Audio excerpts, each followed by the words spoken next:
Baik, bagaimana kabar kegiatan Karang Taruna Kabupaten Mojokerto? Gimana Pak Bus?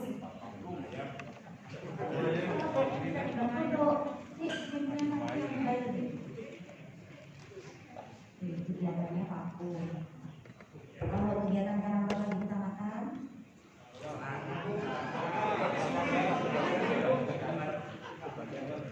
sebagian jalan. Kalau kegiatan Karang Taruna di desa, suram.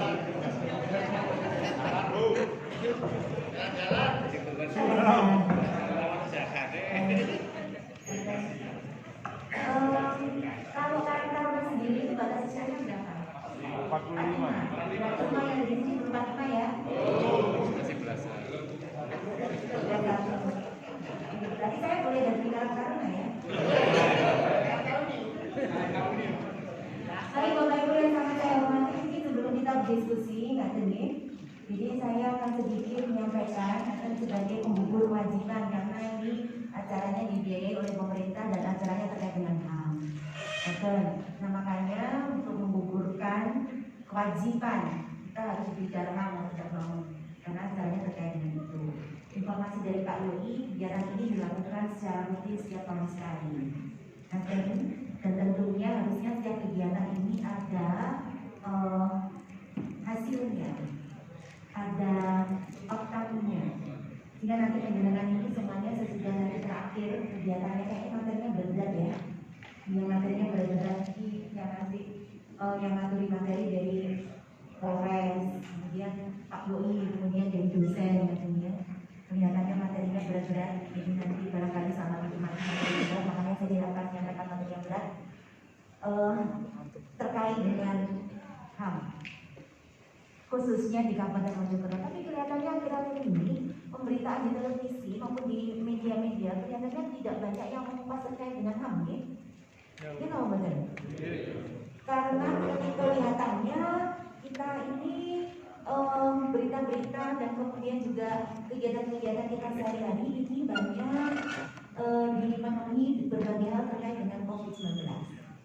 Dan ternyata Nyun Sewu sampai terakhir instruksi Menteri Dalam Negeri yang barusan dikeluarkan perpanjangan PPKM Mikro yang ke-12 mulai tanggal 15 sampai nanti akhir bulan, ternyata juga masih sama, pemerintah belum memberikan kebebasan kepada kita semuanya, masih memberikan pembatasan-pembatasan. Dan tentunya ini sebetulnya kalau mau kita kaji nyatanya ini bisa dihubungkan dengan pelaksanaan HAM. Karena pemerintah berarti di sini kan banyak memberikan pembatasan-pembatasan misalnya begitu. Nah dan bahkan kemarin dari Pak Kapolres ini menyampaikan karena masyarakat kita kelihatannya sudah jenuh, sudah nggak nyaman lagi dengan menggunakan masker seperti itu. Dan Nyun Sewu angka COVID-19 di Kabupaten Mojokerto ini masih stabil tetap, belum menunjukkan penurunan. Dari kemarin angkanya yang positif, yang dirawat, dan yang ada di isolasi puskesmas. Kalau isolasi puskesmas berarti tanpa gejala. Nah, dan kalau di rumah sakit berarti dengan gejala, pasiennya di Kabupaten Mojokerto itu yang terdeteksi masih sekitar 50-an. Dan stabil seperti itu. Nah, lihat. Nah, kembali pada HAM. Boleh dibantu saya. Nah, ini dasar yang tadi sudah disebutkan. Sebetulnya kalau kita itu mau berbicara terkait dengan peraturan di Kabupaten Mojokerto, di Kabupaten Mojokerto, di negara kita peraturan banyak sekali. Kita sudah dapat materinya ya. Nah, jadi sebetulnya materi yang jenengan terima ini yang seharusnya saya sampaikan ke jenengan. Gitu ya. Ini perkelat materinya. Karena semuanya ini adalah terdiri dari pengertian dan segala macam. Saya lebih senang diskusi saja dengan penjelasan semuanya. Nanti mengalir gitu ya, karena sebetulnya sudah usia penjelasan ini sudah tidak saatnya untuk diberikan materi secara kontekstual, tetapi kemudian bagaimana kita memahami dan mengaitkan dengan berbagai permasalahan yang kita hadapi di sekitar kita. Nah, baik sebagai diri pribadi, sebagai anggota keluarga maupun sebagai anggota masyarakat. Oke, dilanjut. Jadi sebetulnya kembali lagi nih. Sebetulnya yang paling penting adalah terkait dengan Undang-Undang 39 tahun 1999 dan masih belum dicabut, masih berlaku. Ini terkait dengan hak asasi manusia. Jadi lingkup hak asasi manusia sebetulnya yang perlu kita pahami dan kita ketahui di negara kita adalah hak asasi manusia yang dibahas dalam Undang-Undang 39 tahun 1999 itu. Nah, dan karena kalau kita bicara tentang hak asasi manusia itu luas. Apalagi kalau ini sudah kelasnya dunia yang berbicara tentang human rights, hak asasi manusia. Karena cara pandang terhadap hak asasi manusia ini antar bangsa tidak sama. Mungkin di tempat kita ini tidak melanggar HAM, tapi mungkin di tempat lain di Amerika mungkin sudah dibilang itu melanggar HAM. Dan termasuk kalau penjelasan semua melihat debat presiden Amerika kemarin dengan berbagai cemoohan perkataan seperti itu, mereka menyatakan itu adalah penghormatan terhadap hak asasi manusia dan sah saja. Tetapi coba seandainya itu terjadi di negara kita, mungkin itu sudah dikatakan sebagai satu bentuk pelanggaran HAM. Jadi sudut pandang terhadap hak asasi manusia itu sangat dipengaruhi bagaimana kondisi sosiologi dari masyarakat di mana hak asasi manusia itu dibicarakan. Baik, lanjut. Oke, nah ini saya tadi suka cari loh, apa benar UNESCO itu bilang kalau generasi muda itu sampai 60 tahun, Pak? Oh iya, kan bukan beda lah, generasi muda dengan usia produktif itu kan lain gitu ya. Lain, kalau produktif itu bahkan sampai 65 dari umur 15 di atas 14 tahun. Kadang kalau kita bicara generasi muda ya Kali dua. ini sesuai dengan undang-undang kepemudaan. Harusnya undang-undang ini adalah undang-undang yang harusnya familiar dengan penjenengan semua sebagai karang taruna. Ya, jadi generasi muda ini berdasarkan undang-undang tentang kepemudaan di situ disebutkan tentang usianya 16 sampai 30 tahun.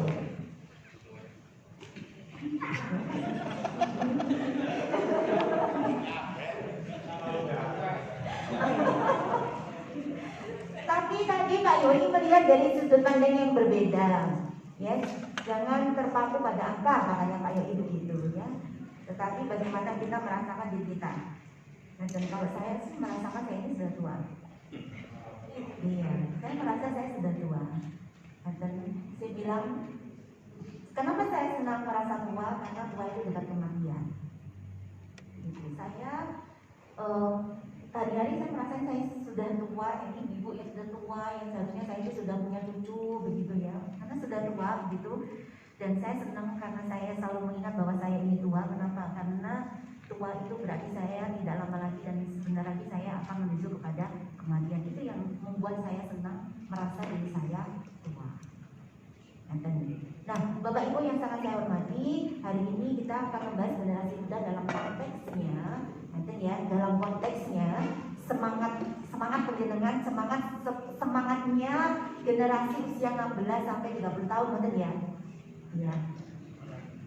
Semangatnya, dan gimana semangatnya? Semangatnya kan semangat harus muda, gitu kan? Semangat harus muda. Nah, tetapi memang ada kan yang rentangnya masih benar usianya di bawah 30 tahun masih ada? Masih. Banyak kan? Banyak. Siapa? 25. Awak 28. Saya ini mau tanya apa yang nggak tega ini. Umur berapa? Oh, kedua tiga, benar. Masih ada. Itu 28. Boleh dilanjutkan? 28 sing 20 kejejet. Ya. Jadi kalau kita tentunya berbicara tentang generasi muda dalam konteks usia 16 sampai 30 tahun, maka untuk saat ini usia-usia itu adalah masuk dalam generasi milenial. Oke, sekarang saya pengen tahu yang di sini semuanya apakah masih ada yang pegang HP yang tidak Android? Semuanya sudah Android ya? Ya, baik. Jadi usia 16-30 itu kalau untuk saat ini itu masuk dalam generasi milenial. Dan itu berhubungan dengan teknologi, berhubungan dengan digital. Oke, lanjut biar cepat karena kita mau diskusi. Dan intinya kalau generasi milenial ini adalah titik beratnya adalah pada digital dan komunikasi. Jadi segala sesuatunya baik menerima informasi atau apapun melalui digital dan kemudian aksinya juga melalui digital. Dan ketika berselancar dalam dunia digital, maka poin yang utama di sini adalah komunikasi.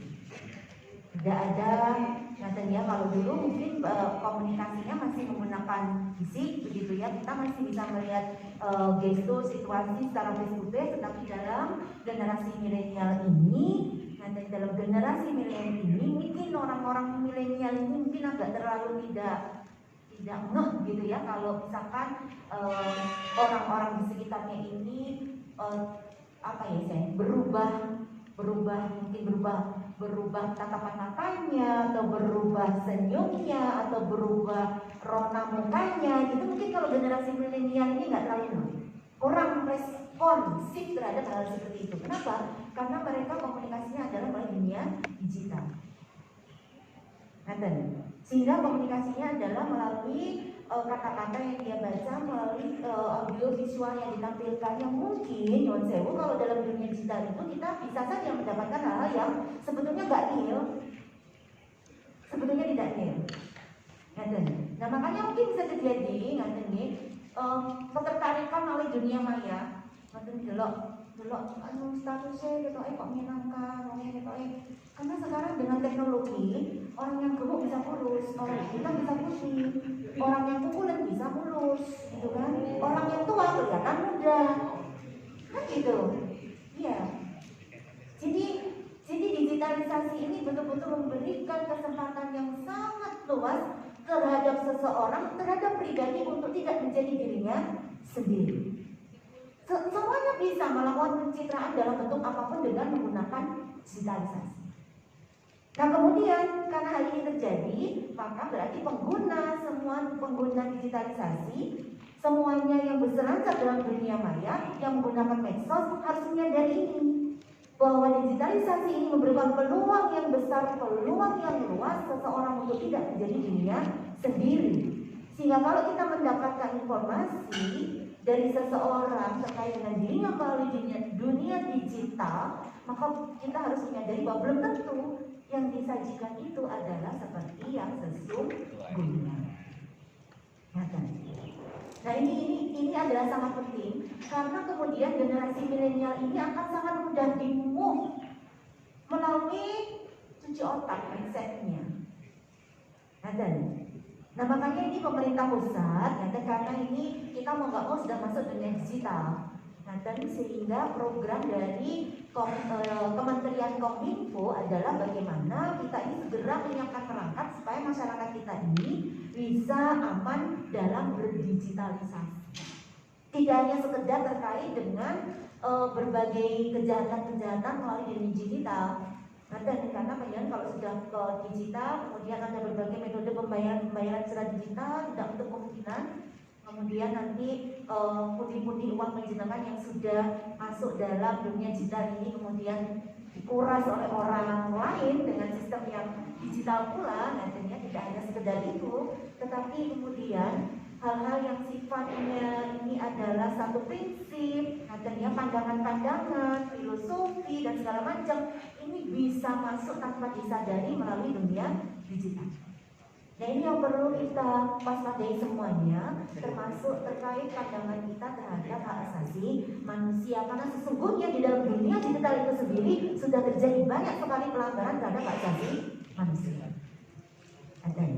Oke, jadi intinya adalah digital dan kemudian komunikasi. Lanjut. Oke, jadi sebetulnya kalau kita bicara tentang HAM di negara kita, di wilayah kita itu, saya kepingin dengar dari penjenengan. Di sini yang paling senior siapa ya? Itu paling senang. Aku pinjem mic-nya, siapa pegang mic? Ditunjuk sama Pak Ketua.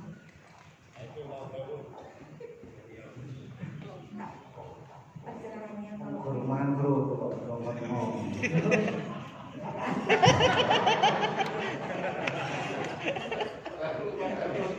Loh, belum dikasih makan Pak Ito.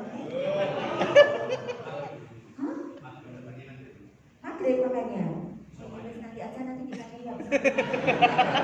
Ayo Mas Bro. Kuatat ya. Enak loh. Cuatet tuh jelas kok. Katanya apa?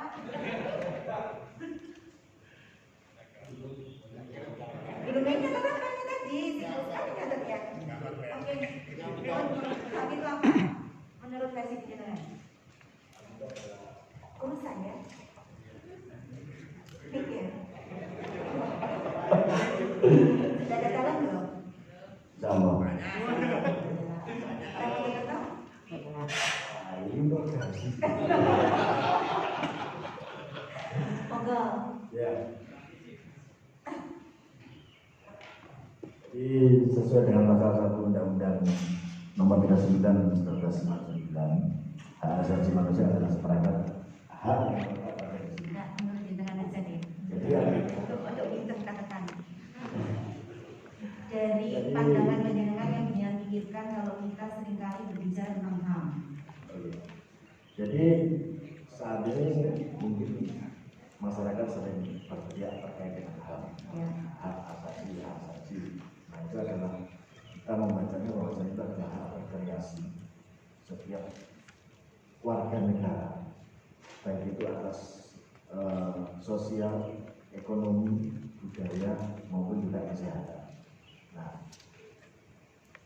hari ini mungkin kita dalam sisi dalam krisis COVID-19. Ya. Nah, di sini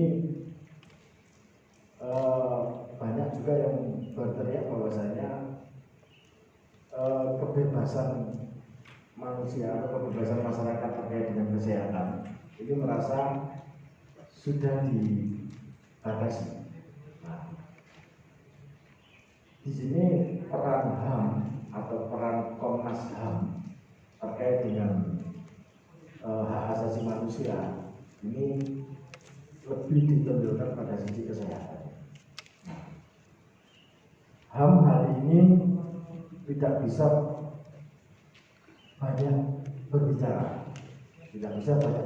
karena faktor kebutuhan masyarakat untuk hidup sehat.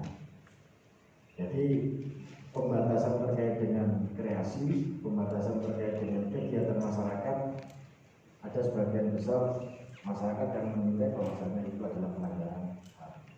Tapi kita tidak bisa melihat itu dari satu sisi saja.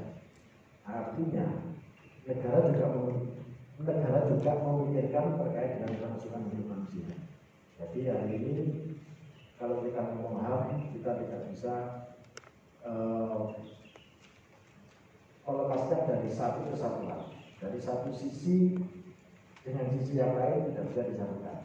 Kalau kita ngomong HAM secara dengan garis bawah bahwa itu adalah hak asasi manusia, itu hak asasi manusia kalau sesuai undang-undang. Tapi kalau hari ini hak asasi manusia adalah hak asasi manusia untuk bisa hidup sehat terkait dengan kelangsungan hidup mereka dan anak mereka.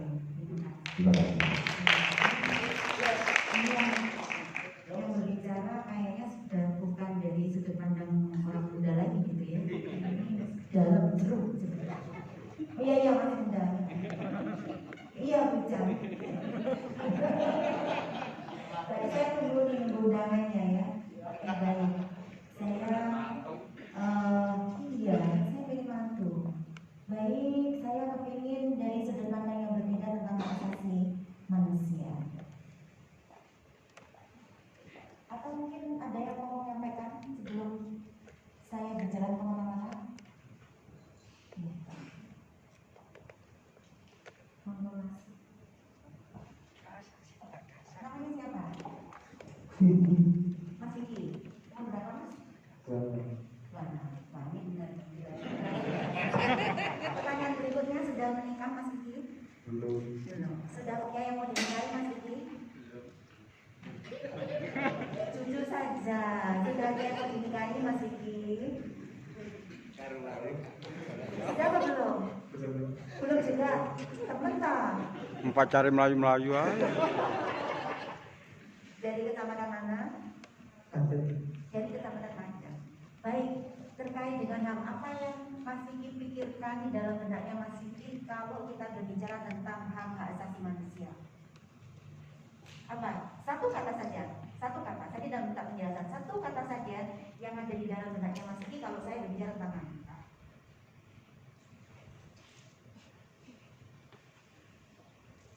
Aku menjadi tangan.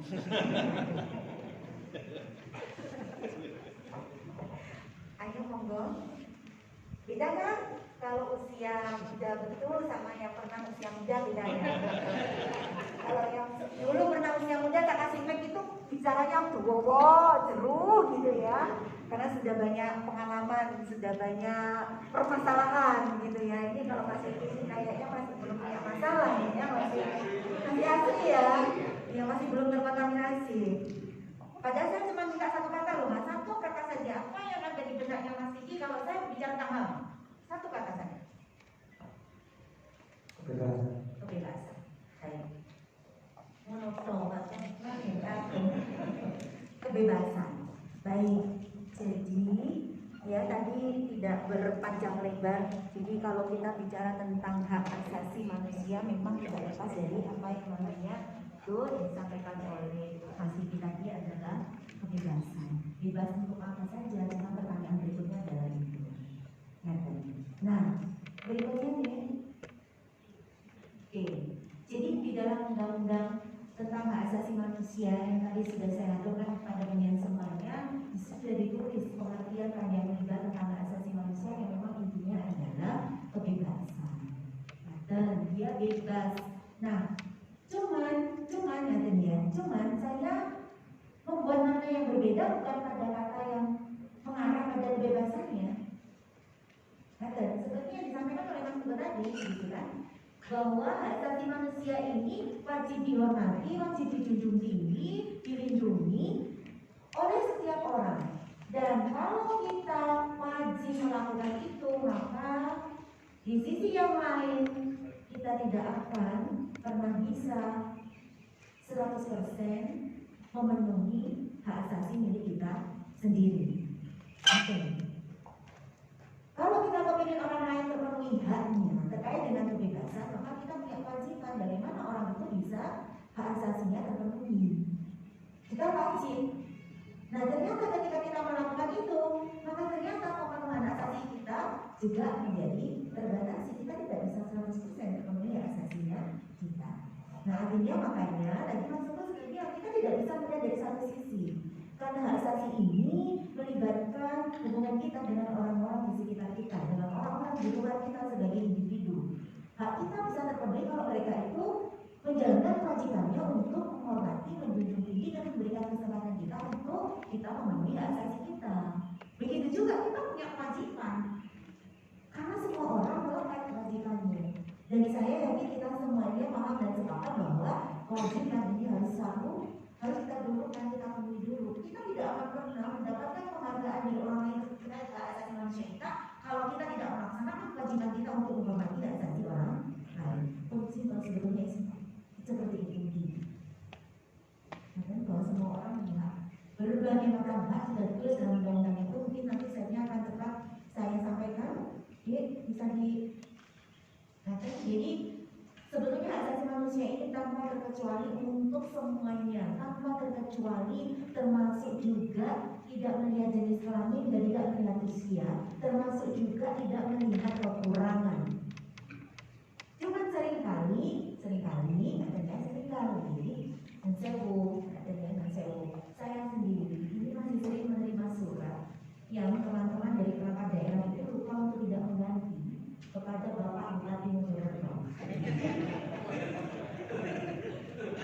Ambil ketawain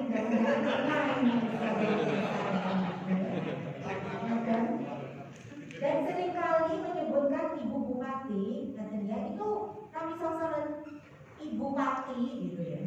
Jadi nggak pakai Ibu Bupati, Ibu Pati. Kenapa? Karena memang sepertinya seorang ibu tidak terbiasa dan tidak umum untuk menjadi bupati.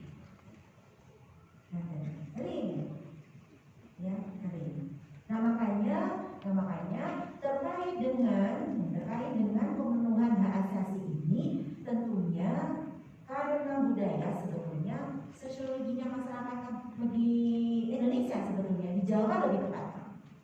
Nah, di Jawa lebih tepatnya, dan juga mungkin ada pengaruh dari agama yang sebetulnya ini belum dipahami secara keseluruhan. Karena kalau dibilang imam itu laki-laki menjadi imam untuk perempuan. Yang dimaksud di sini adalah imam dalam hal sholat.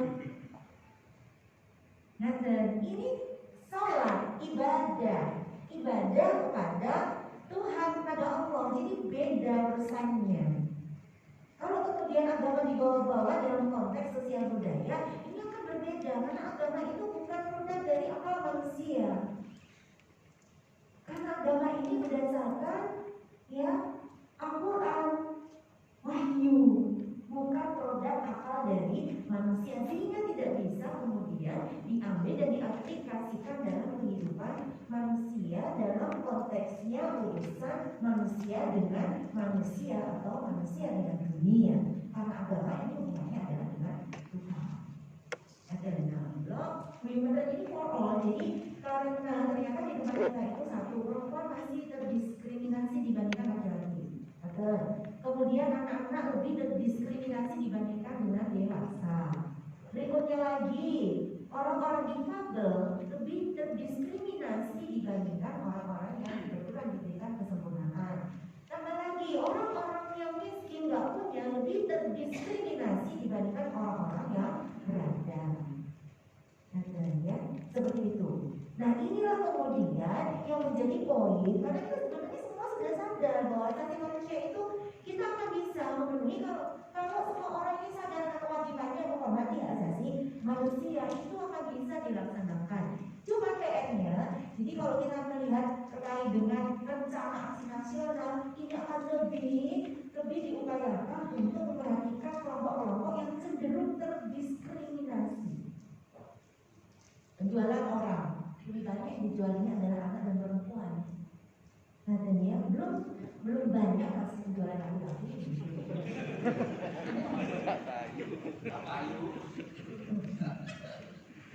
Begitu ya. Nah, jadi seperti itu. Artinya termasuk anak. Kenapa kita masuk anak di sini? Karena anak belum bisa menyuarakan apa yang dia inginkan. Apalagi konsep anak-anak kita ini secara tidak sadar para orang tua itu mendidik anak-anak kita untuk tidak belajar berbicara, tidak belajar untuk speak up, tidak belajar untuk menyampaikan apa yang dia rasakan dan apa yang dia pikirkan. Karena di budaya kita terlalu terbiasa untuk melarang menggunakan parameter, menggunakan motor, gak boleh kok ini kok belum, terlalu banyak dilarang sehingga anak kita tidak terbiasa sebetulnya. Katanya terlepas saya Mas Vicky ya, tadi saya bilang Mas Vicky kita kasih mic ya, saya nunggu.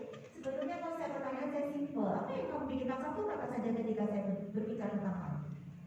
Dan sebetulnya saya yakin Mas Vicky itu sudah tahu dan sudah membayangkan, tapi Mas Vicky masih berpikir berkali-kali dan berlipat-lipat, aku jawab nggak no? Jadi bukan karena Mas Vicky tidak bisa membayangkan apapun ketika saya menyebutkan hal, tetapi Mas Vicky masih pertimbangkan. Katanya belum lagi nanti kalau aku jawab ini nanti respon orang gimana ya? Aku ditertawakan gak ya? Jika dia aja masuk ke bicarakan yang lebar di kata-kata itu nanti terus bisa jadi terlalu banyak pertimbangan. Kenapa? Karena pengalaman kemarin. Katanya yang ketika berbicara apapun kemudian dibahas. Katanya kamu mestinya nggak bilang gitu kamu ini. Oke ya, baik. Jadi tentang hal ini dengan sekarang saya tadi berencana mau diskusi gitu. Oke, jadi ini yang tadi sudah kita bilang, nanti ya ini harus ada keseimbangan. Nanti kita tidak bisa terpenuhi kalau orang lain tidak melaksanakan kewajibannya terhadap kita. Lanjut. Oke, ini kemudian ya proses diskriminasi itu terjadi karena orang-orang yang cenderung terdiskriminasi atau golongan yang cenderung terdiskriminasi ini tidak punya kesempatan yang sama untuk menyampaikan apa yang dirasakan, yang dia pikirkan. Lanjut. Oke, lanjut lagi. Nah, jadi ini antara lain hak yang kemudian ditulis dalam undang-undang tentang hak asasi manusia manusia di negara kita yang diakui secara sah di negara kita adalah hak untuk hidup tentram, hidup aman, hidup damai, nanti ya bahagia dan lingkungan yang baik dan sehat. Lanjut. Oke, hak berkeluarga dan melanjutkan keturunan melalui perkawinan yang sah. Jadi dijelaskan dalam undang-undang itu bahwa perkawinan itu tidak, kalau perkawinan itu tidak dilakukan dengan kerelaan maka itu juga termasuk jadi pelanggaran. Dan baik, lanjut. Hak tumbuh dan berkembang secara layak, dan ketika tumbuh dan berkembang secara layak hal yang dibutuhkan diantaranya adalah pendidikan, kesempatan mencerdaskan dirinya, kesempatan untuk bisa meningkatkan keimanan, ketakwaan dan akal mulia, kesempatan berkomunikasi dan melakukan pekerjaan sosial. Ini kesempatan untuk memberikan bantuan kepada orang lain, ini termasuk komponen dalam tumbuh dan berkembang secara layak. Berarti kita itu dalam proses tubuh kita, perkembangan jiwa kita, kematangan kita itu butuh untuk melakukan kegiatan sosial. Lanjut. Hak memperoleh keadilan, ini hubungannya dengan ketika kita berhadapan dengan hukum. Baik, nyata ya, baik sebagai orang yang membutuhkan hukum dalam penegakan masalah kita terima atau kita yang dilakukan secara hukum. Lanjut. Oke. Hak atas kebebasan pribadi, hak tidak diperbudak, tidak diperdagangkan, beragama, berpolitik, pendapat dan segala macamnya. Lanjut. Hak atas rasa aman, mendapatkan perlindungan baik politik, pribadi, termasuk kemerdekaan dan rahasia dalam berkomunikasi. Nah, dan jadi sebetulnya ketika orang kemudian menyebarkan komunikasi yang seharusnya ini hanya merupakan apa istilahnya, komunikasi dua arah antara dua orang, atau kemudian karena sesuatu hal kemudian dia sebarkan, ini sudah melanggar hak asasi karena kita sebetulnya oleh undang-undang dijamin kerahasiaan terkait dengan komunikasi kita. Nah, saya juga heran terkait dengan kemerdekaan dan rahasia berkomunikasi. Setiap hari itu lebih dari satu, ya kadang lebih dari satu kali. Nah, ada yang mencoba untuk membuka email saya. Kok ada yang kepo banget gitu tentang emailnya saya. Kebetulan kalau yang Google itu kan dikasih tahu ya, kalau ada yang mencoba untuk masuk dan kemudian dia tidak bisa membuka dengan password yang dia bikin gitu kan.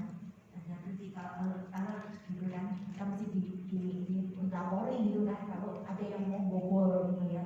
Nah, seperti itu. Oke, lanjut. Hak atas kesejahteraan ini hubungannya dengan pekerjaan. Berikutnya, hak turut serta dalam pemerintahan, dan semuanya punya hak yang sama untuk bisa menjadi pegawai pemerintahan atau menjadi pimpinan dalam pemerintahan. Lanjut. Oke, selesai itu gambaran hak yang tadi. Jadi penjelasan secara garis besar sudah punya bayangan. Oh, di dalam negeri negara kita yang undang-undangnya khusus yang mengatur dan menceritakan tentang hak asasi manusia, itulah hak-hak yang ditulis di dalam undang-undang itu, dan itu perlu kita ketahui bersama. Kenapa? Karena kita punya kewajiban untuk bisa menjamin supaya orang-orang yang ada di sekitar kita itu bisa terpenuhi haknya semuanya itu tadi. Otomatis kalau kita melakukan kewajiban kita, maka orang-orang itu akan bisa merasakan terpenuhi haknya meskipun tidak secara 100% dalam penjelasan. Oke, yang terakhir ini, kira-kira dengan gambaran seperti itu tadi, apa yang bisa dilakukan oleh generasi muda Indonesia, oleh generasi muda di Kabupaten Mojokerto untuk melakukan upaya-upaya pembangunan HAM? Dalam arti yang lebih sempit lagi, apa yang bisa dilakukan untuk mencegah terjadinya pelanggaran HAM di Kabupaten Mojokerto? Tentunya kalau kita ingin apa yang bisa kita lakukan untuk mencegah pelanggaran HAM, ya kita harus tahu dulu di Kabupaten Mojokerto ini yang marak pelanggaran HAM-nya itu berupa apa. Kita sudah punya gambaran tadi terkait dengan hak yang sudah tertulis dalam Undang-Undang tentang Hak Asasi Manusia. Sekarang adalah waktunya penjenengan semuanya melihat di sekeliling, di tempat penjenengan biasanya berada, di lingkungan penjenengan semuanya, kira-kira pelanggaran-pelanggaran terhadap hak asasi manusia yang bisa penjenengan dapatkan di lingkungan penjenengan itu dalam bentuk apa saja. Nah, kalau sudah tahu, maka berarti kemudian apa yang bisa kita lakukan untuk bisa melakukan pencegahan terhadap pelanggaran hak asasi manusia tersebut. Kira-kira sudah bisa diterima secara garis besar.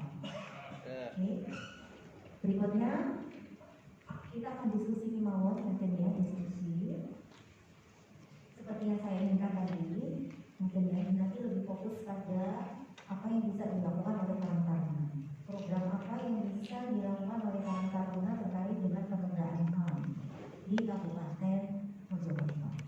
Oke, saya tanya ke Pak Ketua, Pak, sebetulnya kalau Karang Taruna itu poinnya itu untuk kegiatannya itu goalnya apa sih? Ya, terima kasih. Jadi untuk tujuan dari Karang Taruna goalnya adalah pemberdayaan masyarakat, terutama di generasi muda, sehingga pemuda ini nantinya bisa turut serta hadir untuk membangun. Jadi dilibatkan dalam pembangunan desa maupun pembangunan Kabupaten Mojokerto. Namun seringkali Karang Taruna sampai dengan setelah dilantik kemarin itu 3 tahun,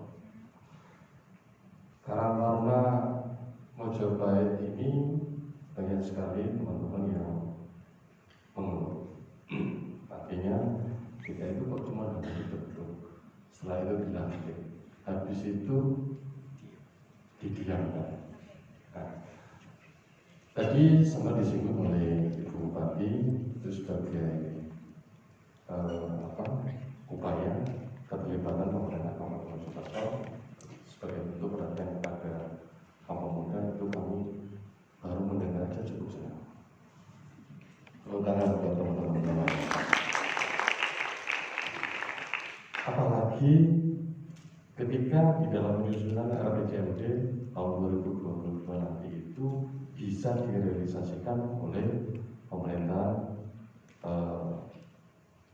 Bupati dan Wakil Bupati di dalam masa jabatannya, sehingga dalam rangka rencana aksi nasional hak asasi manusia ini, kami beserta jajaran pengurus Karang Taruna dan seluruh anggota dalam rangka untuk berperan serta terhadap rencana aksi nasional mungkin bisa untuk mendorong terwujudnya masyarakat yang adil, makmur, cerdas, sejahtera, dan berbudaya. Di sini kita konteksnya bicara Karang Taruna, adil dalam arti yang mulia.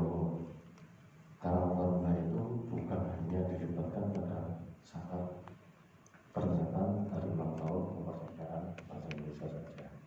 Karena selama ini dari teman-teman baik dari desa, kecamatan maupun kabupaten, saya sendiri juga kebetulan juga sebagai kepala desa juga kadang-kadang itu membutuhkan teman-teman, ayo pas 17-an. Tapi saya belum terlibatkan 17-an ya. Iya, makanya tadi saya garis bawahi, tadi sudah Ibu Bupati sebutkan itu, kami cukup merasa senang. Dan mudah-mudahan di pemerintahan ini banyak sekali perubahan-perubahan yang dilakukan, terutama untuk generasi milenial. Satu di situ. Yang kedua, adil dalam arti selama ini selain peran serta dari generasi muda, yang kedua juga adil dalam arti di sini kita bicara ADD tadi kan anggaran. Jadi anggaran itu tidak semua desa. Tadi kan konteksnya bicara diberikan di ADD. Ya. Itu juga mudah-mudahan itu nanti bisa dirumuskan juga, sehingga teman-teman Karang Taruna di dalam membuat rencana kegiatan dalam 1 tahun itu targetnya ada. Karena banyak sekali teman-teman itu yang menjadi keluhan dari teman-teman Karang Taruna di desa. Berapa anggaran untuk Karang Taruna? Ada yang mengatakan 1 tahun itu 7 juta, ada yang 1,5 juta, ada yang 50 juta, ada yang tidak sama sekali. Betul teman-teman? Ya. Artinya di sini saya tidak menyalahkan kepala desa, saya tidak menyalahkan pemerintahan dalam hal ini, tetapi paling tidak apa sih yang membuat pemerintah itu bisa hadir memberikan anggaran? Tentu ada perencanaan. Jadi perencanaan dari Karang Taruna itu juga harus ada sebelumnya, sehingga kepala desa bahkan sampai kepala daerah itu juga ketika mengucurkan anggaran itu tidak serta-merta kata ada pertanggungjawabannya nanti.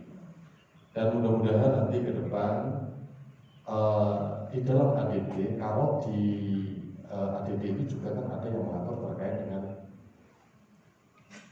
anggaran untuk BPD operasional itu sekian persen, anggaran untuk pemberdayaan pemerintahan itu sekian persen. Nah, di sini siltab juga untuk sekian persen. Artinya kalau memang nantinya ada kepastian untuk generasi muda itu di dalam persentase anggaran ADD itu nanti diperjelas. Ini teman-teman kepala desa juga nantinya tidak ragu di dalam menentukan anggaran. Itu sehingga nanti asas keadilan bagi generasi muda terutama dari karakter itu nanti ada targetnya. Kalau ADD sekarang itu variatif itu rata-rata 400 sampai 500. Ya itu pun hampir 300 juta sekian, 322 itu untuk siltab. Dan sisanya untuk BPD itu ada yang 10 sampai 15, sehingga porsi anggaran untuk pemberdayaan itu sangat kecil. Nah kalau di ADD, tapi kalau di dana desa juga sebenarnya bisa, cuman bentuk-bentuk kegiatan ini yang teman-teman karang-karang juga masih belum banyak yang paham. Iya tidak bisa. ADD dan juga bagi hasil. Bagi hasil pajak itu semua desa. Betul. Masih ada peluang. Cuman kan begini, karena kemarin kan dalam diskusi kita sampaikan bahwa nanti ADD dikembalikan sampai 600. Karena masih ada space di situ kan, ini rata-rata 400 sampai 500. Nah, saya naikkan dari 600 itu dengan mengeluarkan aturan bahwa uang saya naikkan, saya titipnya adalah untuk diantaranya adalah untuk anak seperti itu. Jadi nanti di awal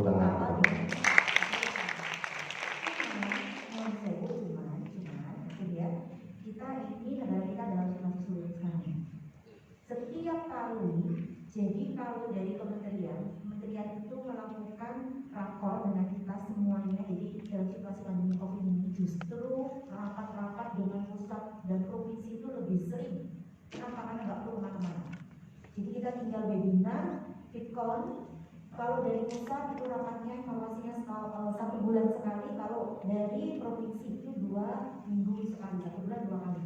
Jadi praktis kita rapat 3 kali membahas terkait dengan perkembangan COVID, 1 dari kementerian, kemudian 2 dari Forkopimda Jawa Timur itu kalau normal. Kalau sewaktu-waktu terjadi lonjakan seperti kemarin Bangkalan langsung rapat, pusat juga rapat, kita dikumpulkan, kemudian provinsi Forkopimda juga rapat. Nah, setiap kali rapat-rapat terkait dengan pembahasan COVID di kementerian pusat itu selalu Menteri Keuangan itu hadir dan memberikan materi. Nah, selalu. Padahal kalau kita ngomong hubungannya COVID, Menteri Keuangan gitu kan? Kenapa? Karena kan kalau COVID pastinya kan ya BNPB, karena sebagai ketuanya terkait dengan penanggulangan perkara ini bencana non alam, gitu kan masuk. Kemudian dari Kementerian Kesehatan gitu kan. Nah, ini Kementerian Keuangan kenapa? Dan ketika beliau ini memberikan materinya, beliau menyampaikan selalu bahwa yang 1 bulan kemarin disampaikan bahwa negara kita saat ini dalam kondisi defisit. Nah, defisit.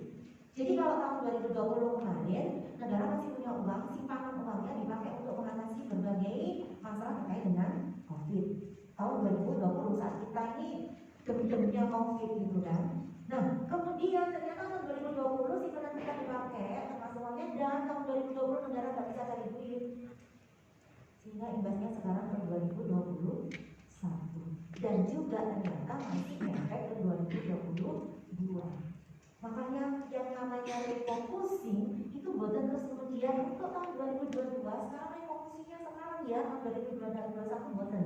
Bahkan ketika saya setelah dilantik, saya langsung ya kepalanya BPKAD mengatakan itu ada surat dari Menteri Keuangan bahwa kita harus melakukan refocusing sebesar 27 miliar, ya kan?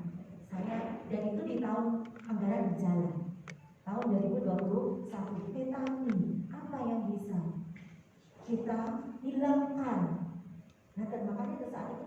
lagi saya langsung menghilangkan apa?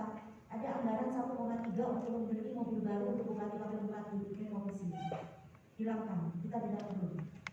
Nah, jadi hal-hal yang sifatnya tidak ada produktivitas untuk masyarakat kita evakuasi. Termasuk karena ini sudah ada warning katanya bahwa dan menurut saya ketika negara kita ternyata ini dalam kondisi uang tidak banyak gitu kan, kita itu diberikan aturan-aturan pengelolaan anggaran yang kalau kita tidak mematuhi kita langsung diberikan sanksi. Sanksinya apa? Penundaan pencairan DAU. Coba. Sehingga kita hati-hati, bayangkan kalau DAU-nya ini ditahan oleh pemerintah pusat, tidak ditransfer ke daerah, sedangkan kegiatan-kegiatan terutama program-program pembangunan kita bisa nggak jalan karena DAU-nya ditahan. Mungkin itu adalah salah satu cara supaya pemerintah pusat ini bisa ngerem pengembangannya. Jadi tadi daerah-daerah yang memang sudah bisa melaksanakan pembangunan dicairkan, sip pulang naik, enggak. Kenapa? Bukan karena negara ini mau mendapat pembangunan, tetapi karena mungkin memang uangnya kondisi. Dan Milo, Bapak Ibu yang sangat saya hormati, nanti ya, di dalam situasi seperti ini maka kebijakan dari Presiden adalah lakukan kegiatan-kegiatan yang sifatnya ini langsung nanti ada manfaatnya untuk masyarakat. Jadi kita itu terkait dengan pembuatan program-program ya, apa yang akan kita lakukan pembangunan negara kita itu dua saja aturannya. Nomor satu, selesaikan penanganan COVID, utamakan vaksin. Karena vaksin kita diberi oleh pemerintah pusat. Kita tidak pengadaan vaksin. Sebagai gantinya, kita tidak diberi dana banyak karena sebagian dari dana yang ditransfer ke daerah dipakai untuk beli vaksin oleh pemerintah pusat. Jadi vaksin ini sulit. Terus kemudian vaksin ini sudah bentuk banyak. Untuk perusahaan saja, misalnya ada namanya vaksin gotong royong. Apa itu vaksin gotong royong? Vaksin gotong royong itu perusahaan suruh beli vaksin untuk karyawannya. Satu orang 850.000 vaksin untuk 2 kali suntik. Dan itu sudah ada yang lebih murah dibandingkan vaksin yang diberikan pemerintah kepada rakyat. Nah, untuk vaksin gotong royong perusahaan mau semuanya sudah daftar iden, tetapi ternyata yang dapat juga masih satu perusahaan dan itu pun untuk 300 orang saja, sementara dia kemarin saya kunjungi karyawannya 750 orang. Kenapa? Karena vaksin memang masih dalam situasi sulit dapat. Nah, jadi pertama pemerintah selesaikan penanganan COVID-19, utamakan penyelesaian vaksin. Jadi kita harus menganggarkan untuk yang membeli vaksinnya, untuk bawa vaksinnya kemana-mana, karena vaksin itu harus dalam kondisi ini tapi tidak bermutu. Nah, ya, itu biaya yang harus kita upayakan. Berikutnya yang kedua adalah pemulihan ekonomi. Pemulihan ekonomi. Jadi pemerintah tidak lagi memaksa kita atau meminta kita untuk mengutamakan terkait dengan perlindungan sosial. Kenapa? Karena pemerintah menuntut kita supaya memfasilitasi dan mendorong rakyat masyarakat untuk produktif, pemulihan ekonomi. Nah, makanya karena anggaran tidak banyak, kita untuk tahun 2022 semua kegiatan pelatihan harus sesuai dengan standar ISO. Artinya apa? Pelatihan satu ada jamnya. Jadi pelatihan itu jam minimalnya berapa? Yang kedua, pemateri harus bersertifikat. Kalau tidak bersertifikat tidak bisa sebagai pemateri. Nah, jadi ada jam, ada sertifikat dari pemateri yang bersyarat bersertifikat. Lalu, saya bentuk kegiatan sosialisasi seperti ini kan sosialisasi. Tahun 2022 saya bilang ada teman-teman di tim anggaran membudgetkan. Karena nanti kegiatan sosialisasi seperti ini kita lakukan secara webinar. Dan kita sekarang ini sedang menyusun infrastruktur yang mantap terkait dengan digitalisasi. Saya sudah memulai rapat dengan camat dari kecamatan, kita evaluasi secara rutin dan itu kita lakukan secara rekor. Ini adalah upaya kita untuk melakukan efisiensi. Makanya, kalau nanti ini tidak memungkinkan, saya serap aspirasi data penjelasan semuanya. Saya minta nanti teman-teman dari Karang Taruna bisa menyusun dan kemudian segera mengakibatkan organisasi saya. Dan saya berharap dari Karang Taruna Kabupaten nanti bisa menyerap aspirasi dari Karang Taruna Kecamatan terkait dengan apa yang bisa dilakukan pemberdayaan oleh para pemuda di masing-masing tempat. Dan memang Tuhan saya sebetulnya saya pernah dulu membaca terkait dengan aturannya orang Taruna. Saat jadi memang tugas utamanya itu bukan sebagai penyelenggara kegiatan lomba-lomba olahraga pada saat 17 Agustus gitu. Jadi ya nggak ada tuh menyebutnya kayak gitu tuh nggak ada gitu loh, nggak ada. Ya kan? Nah, terkait dengan urusan kepemudaan, kita ini kan ada, ini masih masuk di dinas sosial kan? Masih kan? Ada di dinas sosial dalam bentuk Karang Taruna, ada juga pembinaan pemuda masuk di Dispar. Nah, mestinya ada perbedaan karakteristik. Mana yang terkait dengan pembinaan ini sendiri. Jadi ini perlu diperjelas nanti. Nah, dan ya terkait dengan pemberdayaan Karang Taruna ini fokusnya kita apa? Nah, karena saya sudah komit untuk kegiatan anggaran, maka saya akan minta kepada penjenengan nanti adalah program-program yang terkait dengan utamanya pemulihan ekonomi masyarakat. Gitu. Saya mendorong apa yang bisa dilakukan oleh Karang Taruna, pemberdayaan apa yang bisa dilakukan dalam upayanya untuk pemulihan ekonomi masyarakat. Karena nanti ada beberapa program yang ini nanti kita sama ratakan untuk semua desa dan wajib dilakukan oleh semua desa. Contoh selain Karang Taruna adalah juga terkait dengan pengelolaan sampah. Jadi nanti semua desa punya standar terkait dengan pengelolaan sampah. Jadi yang banyak akan kita berikan, kenapa? Karena kita ingin pengelolaan sampah nanti dimulai dari hulu, yaitu dari masing-masing desa dan semuanya seragam terkait dengan pengelolaan sampahnya. Nah, sementara kalau hal yang lain kan sudah berjalan sebagaimana mestinya. Artinya terkait dengan pelayanan kesehatan sudah jalan. Dan termasuk nanti kemarin teman-teman dari perawat desa nantinya beraudiensi sudah. Nanti kita upayakan semua desa punya perawat desa sehingga nanti yang menjadi apa yang istilahnya promotor untuk pelayanan kesehatan di desa dan dua bidan desa dan perawat desa. Jadi nanti kalau bidan desanya fokus pada KIA, sisanya tugasnya perawat desa. Nah, dan karena kita juga dituntut untuk SPM pelayanan pada usia produktif. Jadi tidak hanya KIA, tidak hanya ibu hamil, menyusui dan balita saja yang menjadi utama penilaian dari pelayanan kesehatan, tetapi Kementerian Kesehatan ini mengeluarkan standar pelayanan minimal, termasuk diantaranya adalah pelayanan pada usia produktif, termasuk dengan semangka. Nah, maka ini nanti perlu ada satu lagi perawat desa yang nanti fokus pada upaya untuk memberikan pelayanan. Nah, mungkin gitu ya. Jadi nanti saya mau tolong karena ini waktunya sudah jam 5:20. Jadi Ibu sempat membahas era digital ini sangat potensi ketika generasi muda yang ada di desa itu nanti dilibatkan di situ.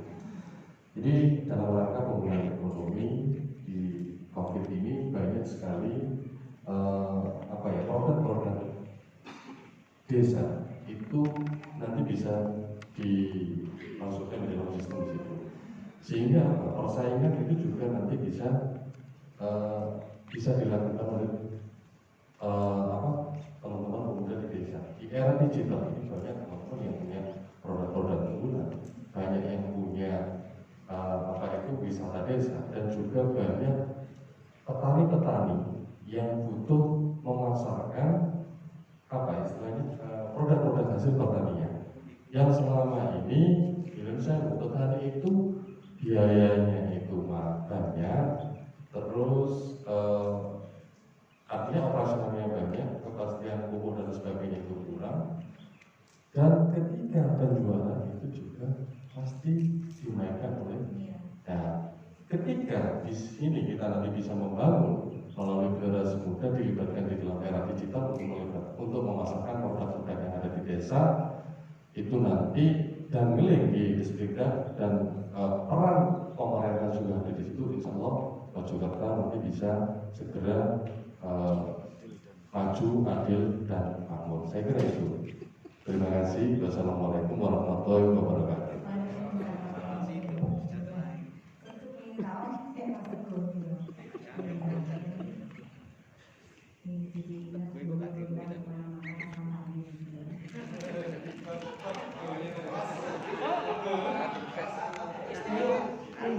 Kalau nanti di season karena kita juga sedang menayangkan terkait dengan pasar online di Kabupaten Mojokerto. Nah, dan misalnya ini sedang jalan karena memang infrastruktur yang menjadi makmur melalui penguatan infrastruktur di segala bidang dan peningkatan kualitas sumber daya manusia. Infrastruktur di segala bidang itu termasuk kita juga sedang menguatkan infrastruktur digitalisasi kita.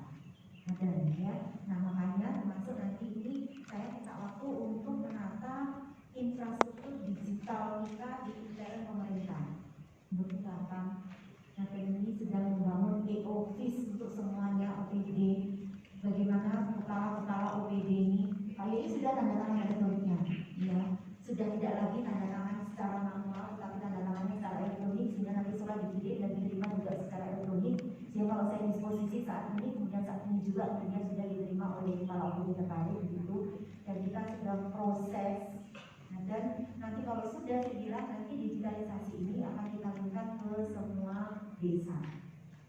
Nah, sehingga nanti digitalisasi ini akan bisa menyeluruh dengan segala infrastrukturnya, dengan segala persiapannya semuanya, dan ini butuh waktu, dan butuh waktu. Nah, makanya nanti saya mau tolong betul-betul nanti ditetapkan. Ya, saya boleh nambahkan terkait dengan digitalisasi. Enggak sampai 5 menit. Ya.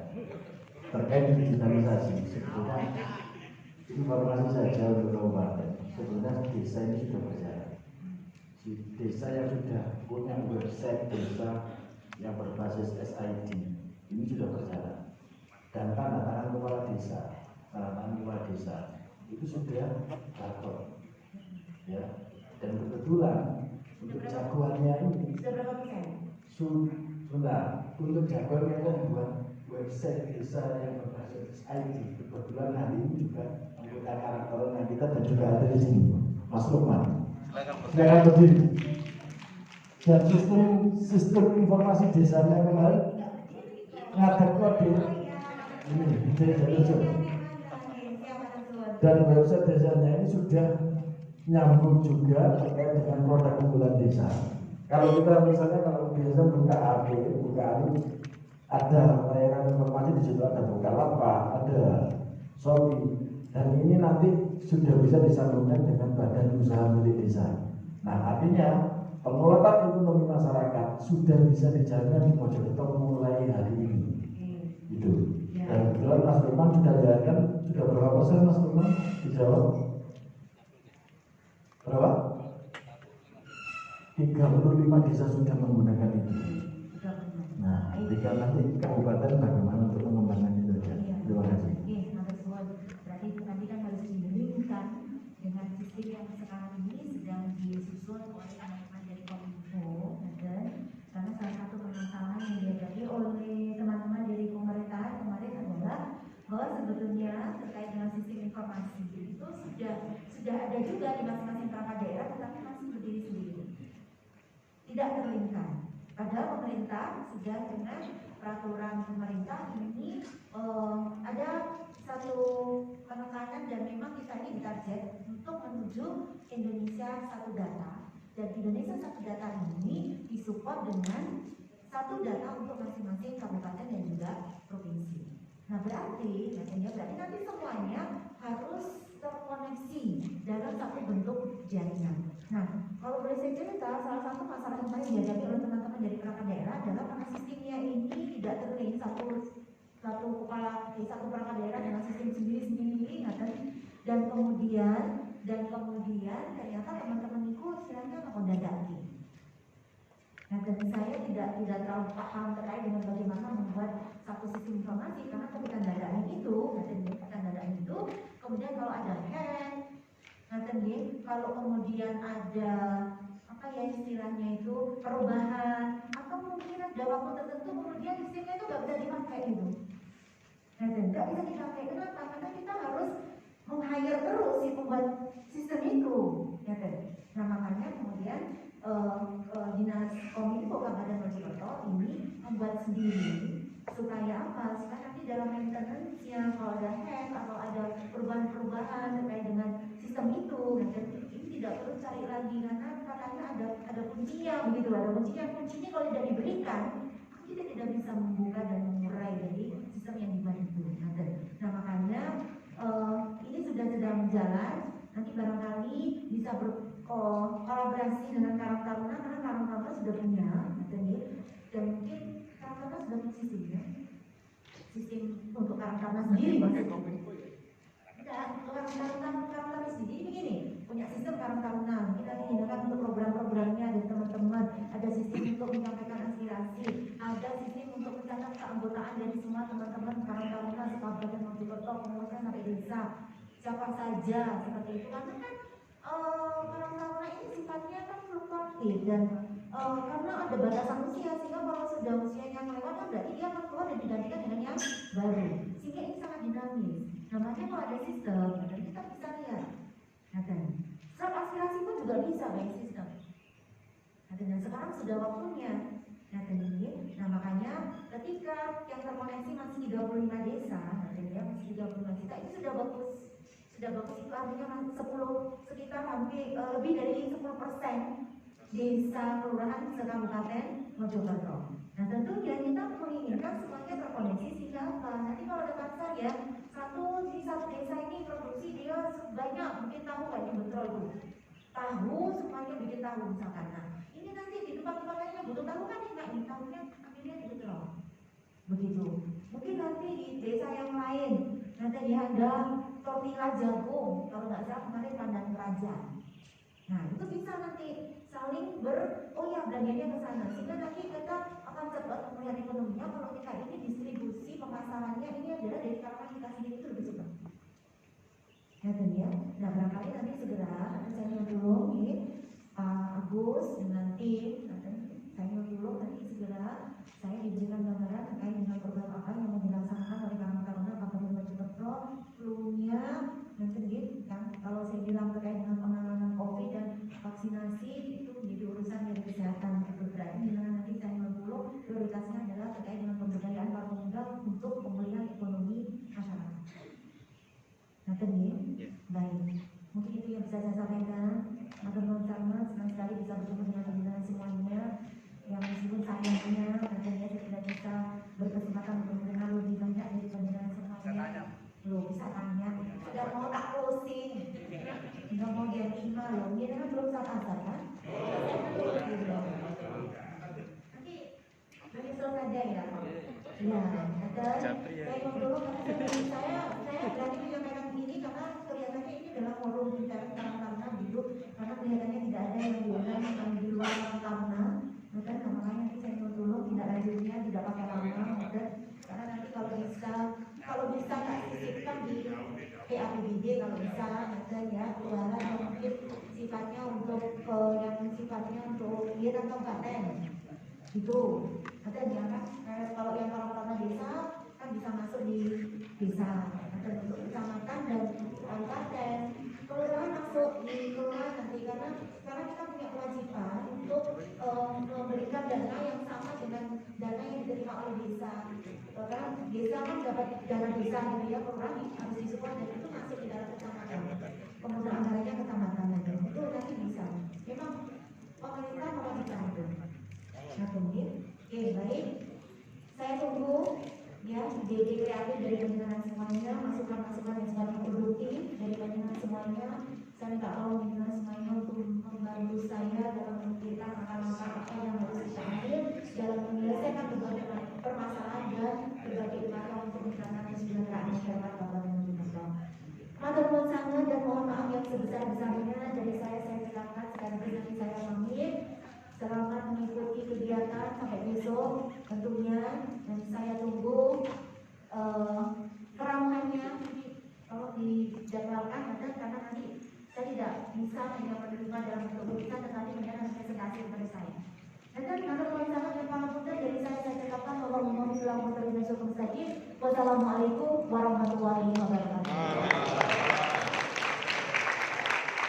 Terima kasih saudara-saudara sekalian.